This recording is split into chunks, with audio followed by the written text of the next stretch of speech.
Il est 6h30 sur RTI 1. Bonjour à tous et bienvenue. Le tronçon Pouto-Golf Hôtel Cocody sera rouvert à la circulation dès lundi prochain. C'est le ministre de l'Équipement et de l'Entretien routier qui l'a annoncé. Pour rappel, les rampes d'accès au pont qui étaient en construction sur cette voie avaient été fermées depuis le 23 décembre dernier. Le compte rendu Jean-Luc Bambour.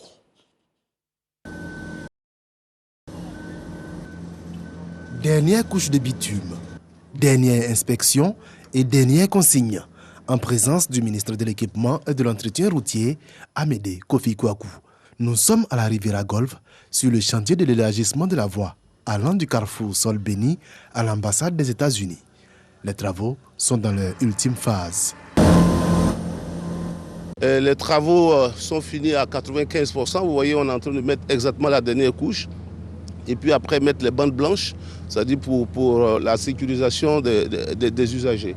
Les travaux portaient notamment sur l'élargissement et le renforcement en 2x2 voies de ce tronçon de 8 km avec la construction d'un pont.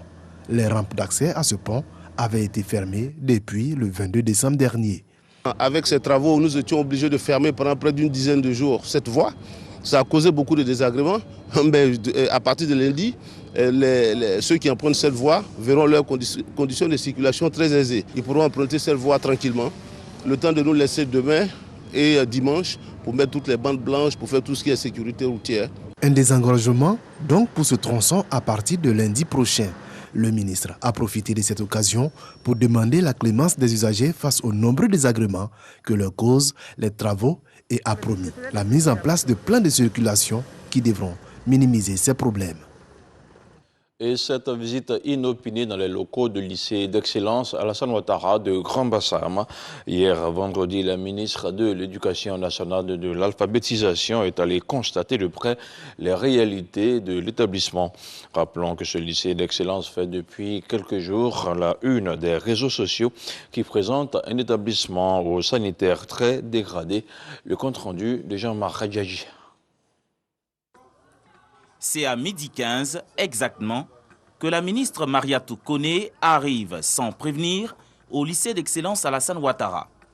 Elle est conduite directement par l'agent de sécurité au bureau de la chef de cet établissement, en plein entretien avec les responsables des parents d'élèves. À ses hautes surprises, elle dévoile l'objet de sa visite. Vérifier si les images présentées comme étant celles de cette école sur les réseaux sociaux sont une réalité. Tout de suite, la visite est entamée.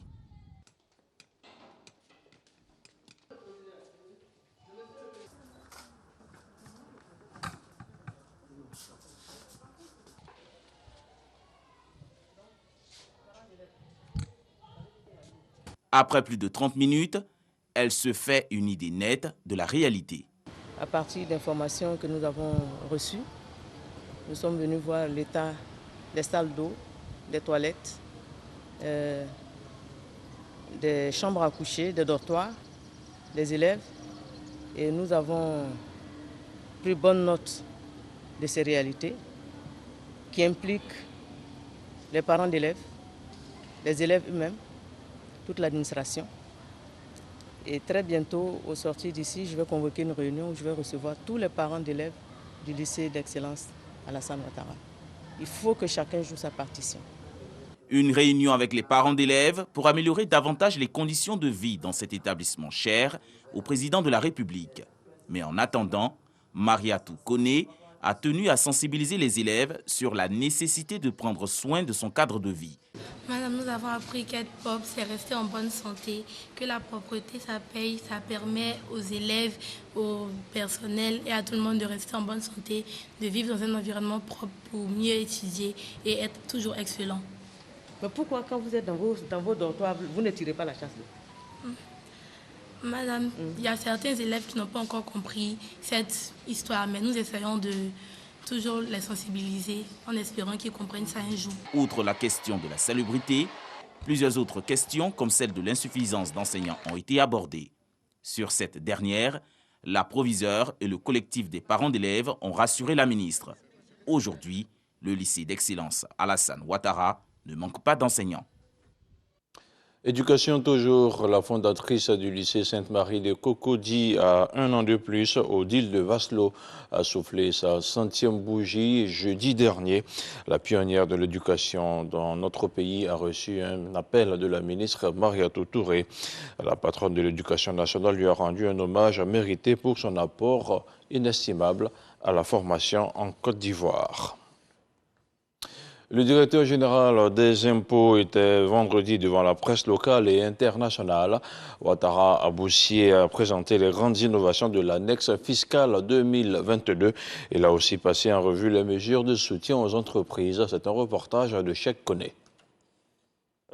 Pour cet exercice devenu une tradition, Ouattara Sié, directeur général des impôts, a usé de mots simples et d'exemples pratiques pour faire comprendre aux journalistes la lettre et l'esprit des dispositifs fiscaux contenus dans l'annexe fiscale 2022. Au chapitre des mesures de renforcement de la mobilisation des recettes fiscales, il a été institué, comme l'a expliqué de prime abord le premier responsable de l'administration fiscale, un relèvement du taux des droits d'assises sur le tabac de 39 à 40%, soit un taux global de taxation de 47%. Autrement dit, la cigarette électronique et les matériels de la chicha sont désormais taxés. Au niveau de l'audiovisuel, à côté de la taxe sur la publicité de 3% déjà soumise aux entreprises de presse locales, Ouattara Sié a annoncé l'institution d'une taxe spéciale sur les messages publicitaires diffusés en Côte d'Ivoire par des entreprises non résidentes. La taxe doit être déclarée et payée en Côte d'Ivoire par le diffuseur de messages ou, à défaut, la régie qui fait diffuser le message. Elle est perçue au tarif de 20 000 francs par heure ou par fraction d'heure. L'une des innovations de cette année fiscale 2022 reste la prolongation de la durée de validité de l'attestation de régime fiscal en matière d'acompte d'impôts. Pour simplifier la vie aux entreprises, il a été décidé d'aligner la durée de l'attestation d'assujettissement ou de non-assujettissement à l'AIRC à la durée, je dirais, de vie de l'entreprise dans le régime d'imposition où elle est. Le directeur général des impôts s'est par ailleurs expliqué sur la pertinence du dispositif qui institue une taxation sur les entreprises de vente en ligne. Il ne s'est pas arrêté là. Ouattara Sié s'est voulu optimiste et a promis étendre la mesure sur le secteur des taxis à la commande. Le commerce électronique, on a commencé. Ça va être notre première expérience.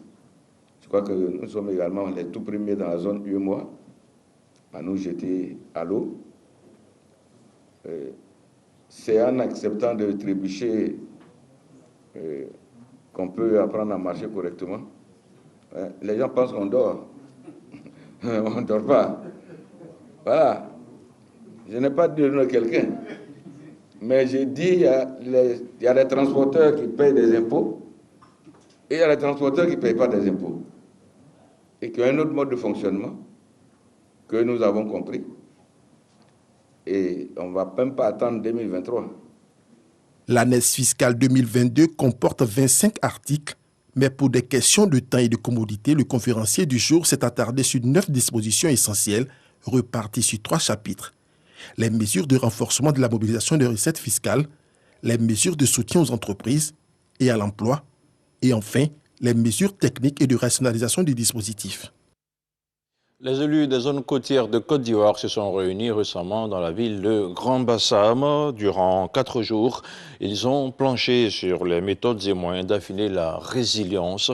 Il s'agissait pour eux d'accompagner la politique régionale contre l'érosion côtière, une politique mise en place par le projet Waka. On regarde le compte-rendu de Franck Quadio.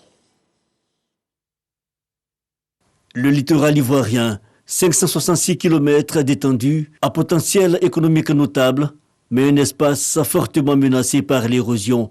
À Grand Bassam, les élus municipaux de ces zones réfléchissent alors un cadre d'échange créé par le programme de gestion du littoral ouest africain. Afin de parvenir à rendre résilientes les communautés et les zones côtières qui subissent depuis un certain temps les affres du changement climatique par l'érosion et la perte des moyens de subsistance. Pour pouvoir agir de façon collective, il est important qu'on les mette en réseau pour partager les préoccupations, pour partager les expériences dans la gestion de leur territoire. Des élus qui ont pu déceler difficultés et propositions communes, la responsabilité des populations est relevée, d'où l'importance de sensibiliser. Que ce soit à Port-Boué, tout près de nous, jusqu'à San Pedro, et toutes les villes côtières sont confrontées aux mêmes réalités environnementales. Je crois que les maires du littoral, nous devions parler d'une même voix, être solidaires aux décisions que nous devions prendre. Le ministre de l'Environnement et du Développement durable, par la voix de son représentant, marque sa volonté d'accompagner l'initiative de ses élus, travailler dans la durée. La Côte d'Ivoire comprend une vingtaine de communes maritimes, de bords de mer ou lagunes. Au cours des échanges, il a été noté la nécessité d'impliquer tous les acteurs institutionnels, des réflexions sur 3 jours. Le ministère de la Santé, le ministère de l'Hygiène publique et de la couverture maladie universelle a enregistré hier vendredi 606 nouveaux cas de Covid-19 sur 8463 échantillons prélevés, soit 7,2% de cas positifs, 528 guéris et 2 décès. À la date du 7 janvier, la Côte d'Ivoire compte donc 76 321 cas confirmés, dont 64 236 personnes guéries, 732 décès et 11 353 cas actifs. Le nombre total d'échantillons est d'1 270 375. Le 6 janvier, 23 867 doses de vaccins ont été administrées, soit un total de 7 314 146 doses du 1er mars 2021 au 6 janvier 2022. Le ministre de la Santé, de l'Hygiène publique et de la couverture maladie universelle invite toutes les personnes de plus de 18 ans à se faire vacciner dans les centres dédiés. Il rappelle que le vaccin contre la Covid-19 est gratuit et volontaire. Le Mouroufié Pessier a été célébré le week-end dernier dans le département de Tranchua par le peuple bron. La célébration intervient 42 jours après la fête de l'Igname, l'occasion pour les filles et fils du royaume bron de se retrouver pour communier, renforcer les liens de fraternité et de cohésion. Le reportage d'Herman Yamia. Un déferlement de chefs traditionnels dans le village d'Aroussia, sous-préfecture de Kwasianangulé. Tous issus du département de Tranchua, ils y sont pour la célébration du Mouroufié. Une célébration au cours de laquelle Nana Oben Kwaku Ignace, président du conseil des chefs du département de Tranchua, et le chef du village d'Aroussia ont été portés en triomphe sur la place publique. Le Mouroufié, c'est le jour du Nouvel An qui est lié à la consommation de l'igname. Et ce jour-là, aucun dignitaire, aucun chef de village n'a le droit de quitter son peuple. Le Mouroufié Kessié, devenu pour cette 8e édition Mouroufié Pessier, est une fête tournante qui regroupe chaque année les chefs de canton, de villages, les reines-mères, les cadres et les populations dans un village du département de Tranchua. Il se tient 42 jours après la fête de l'Igname. Le Mouroufié Kessié, c'est le Mouroufié lui-même, la fête des Ignames, c'est ce qui est grand. Alors que là, vous voyez, après le Mouroufié, ce qui est grand, 42 jours après, selon le calendrier bron, ça tombe encore un Mouroufié. Donc le premier-né, le fils premier du Mouroufié, c'est ce que nous faisons. Et en bron, c'est Pessier, d'où l'appellation Mouroufié Pessier, qui est la vraie appellation en réalité. Le représentant du parrain de la cérémonie, Yeboah Séverin, député maire d'Assuefri, et le représentant du préfet de Tranchua saluent cette initiative qui tend à valoriser le riche patrimoine culturel du peuple bron. Il faut bien que le peuple bron, dont la structuration sociale force le respect, puisse, à travers des activités culturelles de renom, se faire davantage connaître. Pour la célébration de cette édition du Mouroufié Pessier à Aroussia, au moins 78 chefs de village et leurs reines-mères ont effectué le déplacement. On se penche maintenant sur l'actualité internationale avant de refermer ce flash d'information.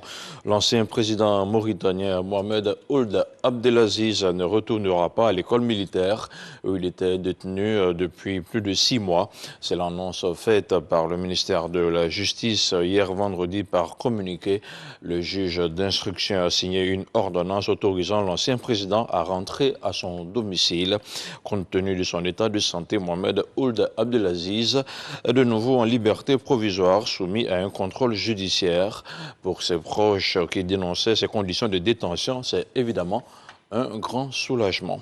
Et puis le gouvernement éthiopien a annoncé hier vendredi l'amnistie et la libération de plusieurs personnalités politiques incarcérées. Parmi eux, on compte des dirigeants de l'opposition et du Front de libération du peuple du Tigré, parti de la région septentrionale du Tigré devenu un groupe rebelle. Cette annonce survient après un appel à la réconciliation nationale lancé plus tôt vendredi à l'occasion de la célébration du Noël orthodoxe par le Premier ministre Abiy Ahmed. Rappelons que l'Éthiopie est déchirée depuis 14 mois par un conflit entre le gouvernement fédéral et les rebelles du Tigré. Le 6h30 est terminé. Merci de votre fidélité à RTI 1. On se retrouve demain à 6h30.